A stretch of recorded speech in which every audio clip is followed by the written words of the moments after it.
बिस्मिल्लाहिर्रहमानिर्रहीम। अस्सलाम वालेकुम। सहाफी पेंसिल के साथ मैं हूं जुल्करनैन शेख। पाकिस्तान के अंदर आईनी तरमीम का खेल अभी जारी है। इस मुल्क के अंदर लगता यह है कि सारे मसले खत्म हो चुके हैं और सिर्फ एक आईनी तरमीम है जिसका मसला हल तलब है, और इस मसले को हल किए बगैर पाकिस्तान और पाकिस्तानी कौम का अच्छा हो ही नहीं सकता। बिलावल भुट्टो जरदारी साहब, जो कि चेयरमैन है पाकिस्तान पीपल्स पार्टी के, उन्होंने हैदराबाद के अंदर एक जलसा किया और इस जलसे के अंदर उन्होंने माफियां भी मांगी, धमकियां भी दी, गैर जमहूरी तरीके अपनाने का भी अलल ऐलान सीना ठोक कर कहा, और ऐसी ऐसी बातें की जो साफ जाहिर करती हैं कि वो जलसे के लोगों से खिताब नहीं कर रहे थे बल्कि किसी और को बता रहे थे। जी हां, हैदराबाद के अंदर यह जलसा होता है। 48 घंटे के नोटिस पर इस जलसे को प्लान किया जाता है। नाम यह दिया जाता है कि जो मोहतरमा बेनजीर भुट्टो शहीद जब वतन वापस आई थी तो उन पर कराची के अंदर कारसाज में एक खुदकुश हमला हुआ था, जिसमें दर्जनों अफराद जो है पीपल्स पार्टी के कारकुन जो है वो जाबाक हुए थे, और बहुत ही खुशकिस्मती से उस वक्त बीबी शहीद जो है वो इस हमले में बच गई थी। तो उस हमले का, उस कारसाज वाक्य को बेस बनाकर हैदराबाद के अंदर एक जलसा रखा गया, और इस जलसे में बिलावल भुट्टो जरदारी साहब ने जो बातें की, वो बातें उस जलसे में शामिल लोगों के लिए तो नहीं थी। ये तो मतलब उस जलसे में शामिल लोगों को जिस तरह उन्होंने जस्टिस पटेल का सुनाया, जिस तरह उन्होंने आईनी तरमीम की डिटेल्स बताई, कॉन्स्टिट्यूशनल अमेंडमेंट और क्या क्या बातें की, मेरा ख्याल है आम आदमी का ये मसला नहीं। इस जलसे में बिलावल भुट्टो जरदारी की लबो लहजा जो है वो दो अंदाज से बड़ा ही अजीब था। अवामी तौर पर इस तरह बिलावल भुट्टो जरदारी या कोई पार्टी सरबराह, स्पेशली पीपल्स पार्टी की तरफ से ऐसा अवामी सतह पर बयान जो है वो, अगर उसकी कोई मिसाल मिलती है तो वो कुछ सालों पहले सदर आसिफ अली जरदारी साहब थे, जब उनकी मुबैना तौर पर एस्टैब्लिशमेंट के साथ बन नहीं रही थी, तो वो अवामी इज्तिमात पे आकर कुछ ऐसी बातें करते थे जो समझने वालों के लिए एक अलहदा मतलब रखती थी। बिलावल भुट्टो जरदारी ने इस जलसे में एक तो माफी मांगी, बार बार माफी मांगी। वो माफी किससे थी ये मुझे नहीं पता, पर लगता यही है कि जिन्होंने उनकी ड्यूटी लगाई थी आईनी तरमीम पर तमाम जमातों को साथ लेकर, स्पेशली अपोजिशन को साथ लेकर चलने की, उस ड्यूटी में कुछ खलल आया। जी हां, वो ड्यूटी में खलल आया और उन्होंने माफी में माफी मांगी, और बीबी बेनजीर भुट्टो शहीद के बेटे ने उस जलसे में अवामी इज्तिमा में खड़े होकर गैर जमहूरी इकदामात करने का भी ऐलान किया। जी हां, ये गैर जमहूरी, जब उन्होंने अपोजिशन को ललकारा और कहा कि अगर आप आईनी तरमीम पर हमारी बात नहीं मानेंगे तो हमारे पास नंबर गेम पूरी करने के दूसरे रास्ते हैं। जी हां, दूसरे रास्ते वही हैं जो 63A के फैसले के बाद जो मौजूदा चीफ जस्टिस अब 4-5 दिन रहते हैं या ये आगे चलते हैं, ये तो मैं आपको कंफर्म कर रहा हूं कि आगे नहीं चलते, क्योंकि बिलावल भुट्टो जरदारी साहब ने भी इस बात का ऐलान वाजे कर दिया कि वो नहीं होंगे, और उनकी तारीफें भी बड़ी की। 63A के नजरसानी फैसले के बाद अब पार्लियामेंटेरियंस की मंडी लग सकती है, एमएनए और सेनेटर्स को खरीदा जा सकता है। इसका ऐलान बिलावल भुट्टो जरदारी बेनजीर के बेटे जुल्फकार अली भुट्टो के नवासे ने किया। ये वो नाम है जुल्फकार अली भुट्टो और बेनजीर भुट्टो के, जो जमहूरियत की बात करते थे, जो फ्लोर क्रॉसिंग और ये जो लोटाक्रेसी है, इसके खिलाफ पूरी जिंदगी उन्होंने जिद्दोजहद की। आज उन्हीं का नवासा खुलेआम कह रहा है कि अगर आप मेरी बात नहीं मानेंगे अपोजिशन, तो हमें नंबर गेम पूरी करने के लिए मुस्लिम लीग नवाज के साथ साथ हमें नंबर गेम करने के लिए वो रास्ता अपनाएंगे जो उनका पसंद का नहीं है। वाह, अगर आपको लगता है एक रास्ता गलत है और एक रास्ता ठीक है तो आप गलत पे जाएंगे।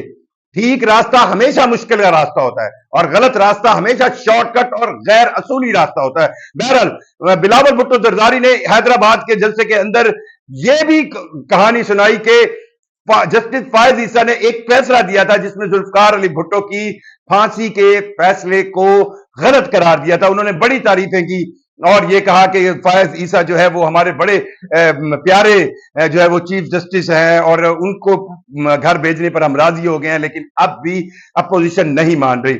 और ये बात भी उन्होंने खुलकर कहा कि जो मौलाना फजलुर रहमान की तरफ से एक राय दी गई थी कि सुप्रीम के कोर्ट के अंदर आईनी अदालत अलहदा नहीं होगी, आईनी बेंच होगा, हम उस पर भी मान गए। आखिर क्या बात है जो अपोजिशन नहीं मान रही? मुझे तो खुद नहीं समझ आ रहा ऐसा कौन सा कौन सी चीज है जिसकी राजदारी रखी जा रही है इस आईनी तरमीम के अंदर और नहीं मानी जा रही। और आप चेक करें कि क्या तरीका अपनाया गया है कि बिलावल भुट्टो साहब ने जलसे आम में कहा कि उन्होंने इमरान खान से मुलाकात के लिए बैरिस्टर गोहर और दीगर पीटीआई के जो लीडरशिप है उनका एहतमाम किया है, और क्या बड़ा एहसान किया कि वो जाएं और उनसे मुलाकात करें और इमरान खान को आईनी तरमीम पर राजी करें। 18 अक्टूबर तक अडियाला जेल समेत पंजाब भर की जेलों में मिलने पर पाबंदी का नोटिफिकेशन था, और फिर 18 अक्टूबर से ऑनवर्ड 2 दिन के लिए फिर नोटिफिकेशन करके यह कहा गया कि इस मिलने की पाबंदी के नोटिफिकेशन में खसूसी दरखास्तें, यानी कि इमरान खान साहब से मुलाकात वाली जो दरखास्तें हैं वो शामिल नहीं होगी। कितना बड़ा एहसान किया उन्होंने, पहले अडियाला जेल के और पंजाब की जेलों में जो पाबंदी लगाई हुई थी उसको खत्म होते ही फिर एक्सटेंड किया और फिर ये इजाजत दी। हालांकि हर एक आम आदमी से मुलाकात का सिलसिला वैसे जारी है, सिर्फ एक इमरान खान है जिससे मुलाकात के लिए भी एहसान लगाया जाता है। आईनी तरमीम क्या पाकिस्तानियों का मसला है? क्या आम पाकिस्तानी को आईनी तरमीम से गर्ज है? क्या इस आईनी तरमीम से लोअर कोर्ट्स ठीक हो जाएंगे? क्या इस आईनी तरमीम से जो आम शख्स इंसाफ के लिए भटकता है, जो आम शख्स अगर उसके साथ ज्यादती हो जाए, उसके साथ चोरी हो जाए, उसकी डकैती हो जाए, क्या उसको इंसाफ मिलेगा? ये किसी आम पाकिस्तानी को लगता नहीं, मुझे भी नहीं लगता। सिर्फ लाहौर के अंदर पिछले 1 महीने के दौरान डकैती, राजनी और ऐसे अवामी अमनो आमा के मामला चल रहे हैं जिन पर आम आदमी इस वक्त लाहौर, कराची जैसे बड़े शहरों में जी नहीं सकता। लेकिन इस आईनी अदालत से उससे कोई फर्क नहीं पड़ना, क्योंकि हमारा जो अदालती निजाम लोअर कोर्ट जिसमें हर रोज एक आम आदमी का पाला पड़ता है, उसमें तो इन हुक्मरानों का कोई इंटरेस्ट है ही नहीं। सिर्फ इंटरेस्ट है तो इनको यह चाहिए कि नया चीफ जस्टिस कौन होगा, इनको अदालतें और जजेस को बांधने का तरीका कैसे मिलेगा, जजेस को किस तरह अपॉइंट किया जाना है ताकि अपॉइंटमेंट में सियासी क़यादत की अपनी इन्वॉल्वमेंट हो और वो साबित करें कि कौन जज उनको अच्छा लगता है, कौन नहीं अच्छा लगता, ये हो। और फिर जजेस की उम्र, जो उनकी रिटायरमेंट की उम्र है, उनको बढ़ाना शामिल है। और इसमें अब मुझे ये बात कहते हुए थोड़ा सा क्योंकि मैं भी एक आम पाकिस्तानी हूं, आम इंसान हूं, यहां पर तो अज़मा बुखारी साहिबा खुलेआम जो है वो सहाफ़ियों की नौकरियां ले रही हैं और कोई कुछ कर नहीं रहा। बहरहाल इसमें जो पाकिस्तान की आर्म फोर्सेस हैं, आर्मी, नेवी, एयरफोर्स, उनके सर्विसेज चीफ की मुद्दत मुलाजमत की तौसी के हवाले से भी चीजें हैं, और लगता यही है कि उन्हीं मामलात पर कोई गेम बन नहीं रही। मौलाना फजलुर रहमान को प्रेशराइज करने के लिए एक टैक्ट अपनाया गया। उनके एक सेनेटर्स के बारे में मुबैना तौर पर इतला है कि वो भी गायब हुए हैं। हमने ये तो जैन कुरैशी की जो बीवी है, यानी कि शाह महमूद कुरैशी की बहू, उनको भी लोग ले गए। रियाज फतियाना के बेटे पहले गायब हुए, फिर आ गए, फिर गायब हो गए। ये काम ये पाकिस्तान के अंदर जारी है। और अब तो बिलावल भुट्टो जरदारी साहब ने भी खुल के तड़ी लगा दी है कि अगर आप अपोजिशन को तड़ी लगाई कि अगर आप हमारी बातें नहीं मानेंगे तो हम वो रास्ता अपनाएंगे जो रास्ता क्या है, हॉर्स ट्रेडिंग का है। 50-50 करोड़ से लेकर 1-1 अरब तक एक एमएनए को पीटीआई के जो है खरीदने की कोशिश की जा रही है। और अगर वो नहीं मानते, अगर वो इन पैसों पर राजी नहीं होते, तो फिर उनके बच्चे, बीवी, चादर चार दीवारी का भी कोई एहसास नहीं, और सिर्फ उनको प्रेशराइज किया जा रहा है। तकरीबन 10 से 12 पीटीआई के एमएनएज पाकिस्तान से वक्ती तौर पर इस आईनी तरमीम में वो हिस्सा ना बन सके, उनको प्रेशराइज किया जा रहा था, तो वो पाकिस्तान छोड़कर इस वक्त मुत्तहिदा अरब अमारात दुबई में बैठे हैं कि वो किसी तरह बच जाएं इस आईनी तरमीम में अपना हिस्सा डालने से। इस आईनी तरमीम के हवाले से बिलावल भुट्टो जरदारी साहब ने जो बातें की हैदराबाद जलसे में, मेरा ख्याल है पाकिस्तान पीपल्स पार्टी की जमहूरी अकदार की तारीख में वो हमेशा मंतवी तौर पर याद रखी जाएंगी। जिस तरह उन्होंने माफिया मांगी, किससे माफी मांग रहे थे आप, किससे माफी मांग रहे थे बिलावल भुट्टो जरदारी साहब के, जी मैं माफी मांगता हूं कि मैंने ये काम नहीं किया, ये काम नहीं किया, और हाथ जोड़ जोड़ कर माफिया मांग रहे थे। किससे माफी मांग रहे थे आप? और अगर आपको लगता है कि आपका पॉइंट ऑफ व्यू ठीक है, तो फिर बतौर सियासतदान आपको दलील के साथ अपोजिशन या दीगर जमातों के साथ बैठकर आइन में तरमीम करना चाहिए।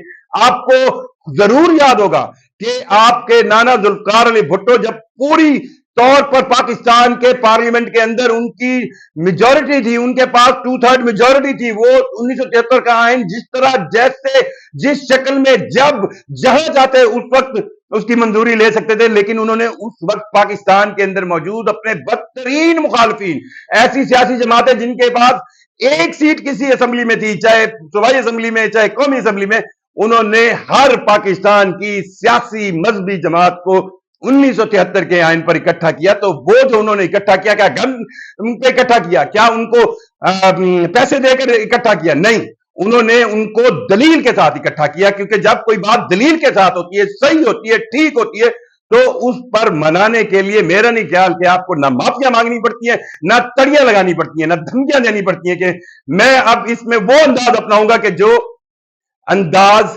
ان کا پسندیدہ نہیں ہے۔ تو اگر آپ کا پسندیدہ نہیں ہے، تو اگر آپ یہ انداز اپنائیں گے تو کیا جمہوری ہوں گے؟ بلاول بھٹو زرداری صاحب، آپ اپنی میراث کو جو آپ کو آپ کے والدہ اور آپ کے نانا سے ملی تھی، پتہ نہیں کیوں آپ ایک زرداری سب پہ بھاری والے انداز میں جو ہے اس میراث کو کھو رہے ہیں، اور صرف ایک وجہ ہے کہ اگلی باری آپ کی ہونی چاہیے۔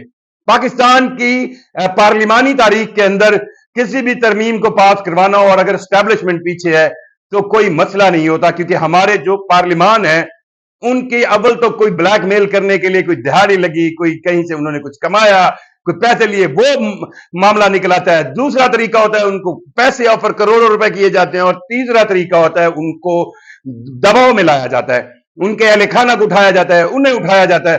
تو انسان کی نفسیاتی برداشت کی بھی ایک حد ہوتی ہے، اور ایک وقت آتا ہے کہ انسان ٹوٹ پڑتا ہے۔ سو پاکستان کی پارلیمانی تاریخ میں یہ آئینی ترمیم ایک اس لیے بھی یاد رکھی جائے گی کہ وہ پاکستان کی جماعتیں جو ہمیشہ یہ آلاپ ناپتی تھی کہ وہ بڑی جمہوری ہیں، وہ جمہوریت کے لیے کبھی پیچھے نہیں ہوگی، وہ جماعتیں بھی اس آئینی ترمیم کے معاملے پر غیر جمہوری راستہ اختیار کرنے کا بالکل کھلے عام اعلان کر رہی ہیں۔ اور اب تک یہی اطلاعات ہے کہ سینٹ اور قومی اسمبلی کا اجلاس جو ہے وہ بلایا گیا ہوا ہے، اور اگر یہ اجلاس بلایا گیا ہے تو کسی وقت بھی آپ کو آئینی ترمیم کا پاکستانی قوم کو تحفہ ملے گا، جس سے آپ کے اور میرے بچوں کی روٹی بھی پوری ہوگی۔ پاکستان میں جو امن اور جو سیکیورٹی کے معاملات ہیں وہ بھی ایڈریس ہو جائیں گے، پاکستان کے اندر جو بجلی سمیت معاشی مسئلے وہ بھی حل ہو جائیں گے۔ اس آئینی ترمیم سے ہر بندے کے گھر روٹی آ جائے گی، ہر بندے کا بچہ اسکول پہنچ جائے گا، اور یہ آئینی ترمیم ہونے کے اگلے دن اس مملکت خدا داد کے اندر خوشحالی آ جائے گی۔ واہ واہ واہ، خدا کے لیے بلاول بھٹو زرداری صاحب، کچھ تو بی بی شہید اور ذوالفقار علی بھٹو کے سیاسی اور جو ان کا ایک پارلیمانی انداز تھا، کچھ تو ان کا خیال کریں۔ اور یہ جو آپ بلیک میلنگ کے اور جو کھلے عام یہ اعلان کر رہے ہیں کہ ہم کسی کو بھی اٹھا کر کوئی بھی ترمیم کروا سکتے ہیں، یہ اب آپ کے کھاتے میں ہمیشہ منفی طور پر یاد رکھا جائے گا۔ مجھے ذوالقرنین شیخ کو اجازت دیجیے، اللہ حافظ۔